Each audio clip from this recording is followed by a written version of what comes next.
প্রাক্তনে আমাদের মুখ্যমন্ত্রী আছে, আমাদের পার্টির বিধানসভার নেতা, বাংলার মুখ্যমন্ত্রী।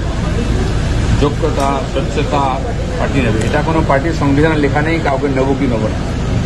ভারতবর্ষে বিজেপি বেড়েছে, বিভিন্ন দলের যোগ্য লোকেদের নিয়েছে, তারা স্বেচ্ছায় আজকে বিজেপিতে এসেছে। আমাদেরও রাজ্যসভাতে মেজরিটি দরকার হচ্ছে যাতে মাননীয় প্রধানমন্ত্রী হাত তুলে কাজ করতে পারেন।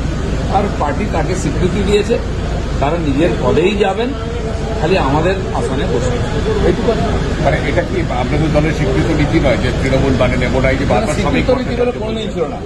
আজ যে বিজেপি দাঁড়িয়ে আছে এখানে, যে বিধায়করা আছেন, তারা বেশিরভাগ টিএমসিতে গেছে, আমরা স্বীকৃতি দিয়েছি, আমাদেরও দরকার আছে।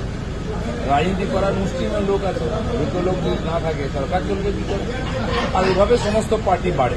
যে পার্টির কাছে সম্ভাবনা থাকে সেই পার্টিতে লোকেরা আসে, যে পার্টির সম্ভাবনা নেই সেই পার্টি ছেড়ে আসে।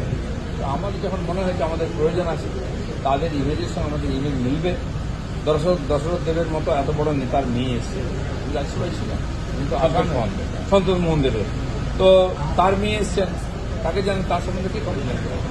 আজকে ভারতবর্ষের যত বড় নেতা দেখুন, বেশিরভাগই কংগ্রেসী নেতা, সমাজবাদী নেতা, তার বর্তমান প্রজন্ম আজকে বিজেপিতে আছে এবং সম্মানের সঙ্গে কাজ করছে। আমাদের নিচের পার্টির কর্মীদের ওটা ভাবতে হবে, সাধারণ মানুষকেও ওটা ভাবতে হবে যে রাজনীতি এটা সবসময় যাতায়াত থাকে, কোথাও সংবিধানে লেখা নেই কাউকে নেবো না।